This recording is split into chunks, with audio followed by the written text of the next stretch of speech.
SCP-914, SCP-914. The Foundation calls it the Clockworks. I call it the world's most dangerous blender. It covers about 18 square meters, packed with screw drives, belts, pulleys, gears, and springs. Over 8 million moving parts, all ticking together like a massive mechanical heart. It's got 2 booths, intake and output, linked by copper tubes. You put something in, twist the key, choose a setting, rough, coarse, 1-to-1, fine or very fine, and then you wait, wondering what's about to come out. Set it to rough, and it shreds things into useless scraps. Coarse, it breaks them down completely. 1-to-1 gives you something almost the same, but never identical. Fine, it upgrades it. And very fine, that's where logic takes a coffee break. In one test, a kilo of steel turned into 1 gram of unknown metal, perfectly conductive and able to withstand 50,000 degrees Celsius. So yeah, SCP-914 can refine anything. Metals, tech, maybe even ideas themselves. It's technically safe, but every time I hear those gears turning, I swear it's judging us. A machine that refines everything,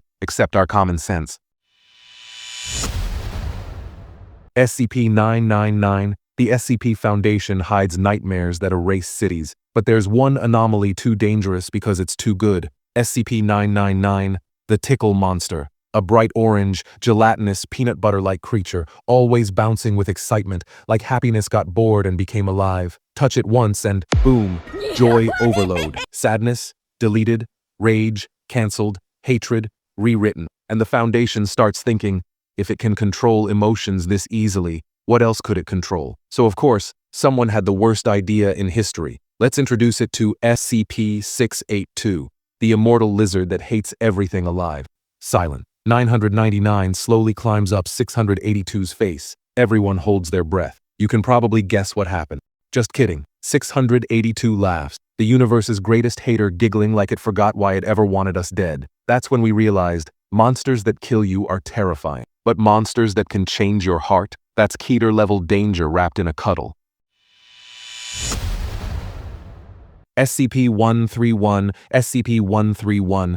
Probably the cutest thing in a place full of nightmares. 2 little teardrop-shaped creatures, one orange, one yellow, each with one giant blue eye. They don't blink, they just stare, all the time. They roll around Site-19 like toddlers on wheels, fast, curious, and way too interested in your lunch. But here's the twist, they're actually safe class. Yeah, for once, something here isn't trying to eat your soul. No food, no sleep, no poop, just infinite staring and squeaky noises. Treat them nice, and they'll bond with you, like emotional support Roombas that follow you everywhere. But don't underestimate them. They've saved lives before, warning guards before a containment breach even happened. Basically, they sense danger before the alarms do, and their unblinking stare can neutralize SCP-173, the statue that moves when you blink. That's why they're called its wardens. Scientists let them roam free because honestly, locking them up would just make everyone feel like monsters. So yeah, SCP-131 aren't killers. They're just 2 giant eyes watching over you.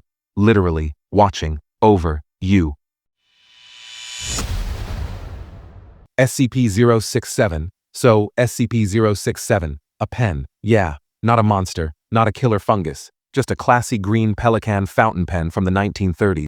Looks harmless, until it decides to hijack your hand like it just paid rent for it. You hold it, and your arm says, "Nah, bro, I work for the pen now." Your fingers start moving on their own, writing stuff you definitely didn't plan. And it's not random scribbles, it's your entire biography. Your name, your fears, your secrets, even that one thing you hope no one ever finds out. Yeah, the pen knows. And here's the fun part. If it's not writing your life story, it's doodling, not stick figures. I'm talking Michelangelo-level drawings from people who can't even draw a circle. One lady drew a full-on winged creature out of pure instinct.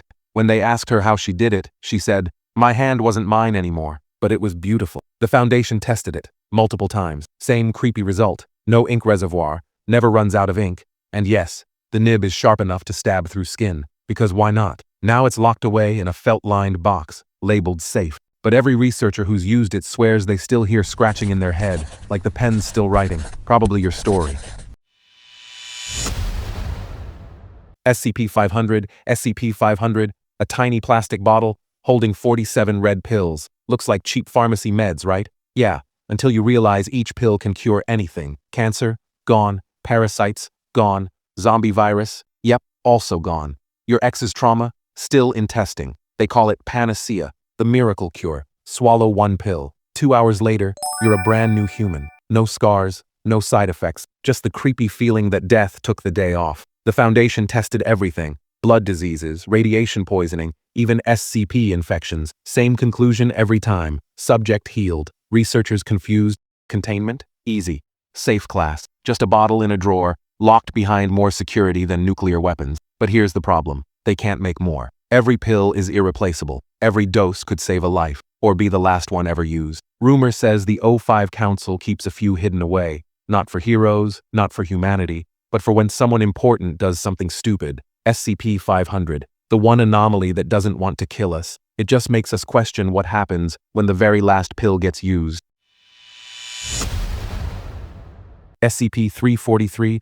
SCP-343 is what happens when the Foundation accidentally puts God in a box. He looks like this chill old man, white beard, warm smile, the kind of guy who'd fix your life or delete it with a thought. He calls himself the creator of the universe, and the Foundation went, cool, let's classify him as safe. Yeah, bro, labeling God as safe is like calling a nuke just a bit shiny. One day, he walked straight through his containment wall and came back holding a hamburger. No alarms, no chaos, just divine takeout. The Foundation tried monitoring him. Files vanished, cameras glitched, and researchers suddenly never existed. He just smiled and said, those records weren't important. Everyone who meets him says they feel calm, happy, healed. But maybe that's the trick. Maybe he's not keeping you safe, he's keeping you quiet. Even the O5 Council visits him, pretending it's casual. But deep down, they know, if 343 ever decides to stop being nice, containment's not breaking. Reality is. Because you can lock up monsters, but if you've locked up God,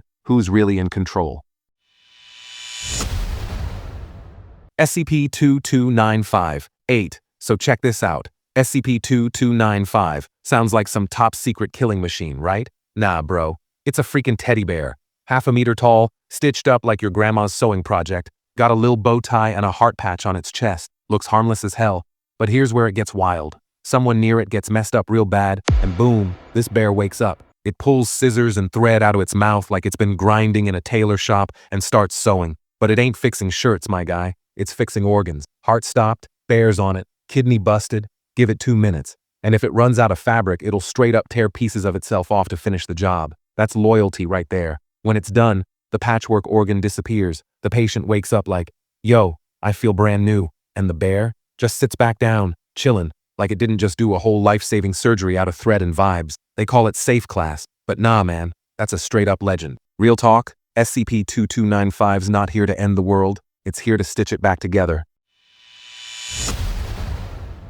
SCP-458. Imagine a pizza box that never runs out. Sounds like heaven, right? Yeah. Until you realize it's an SCP. It's called SCP-458. Looks like a regular Little Caesars box. Greasy, plain, whatever. But the moment you open it, there's a hot, fresh pizza inside. And not just any pizza, your pizza. Pepperoni, cheese burst, pineapple, if you're bold like that.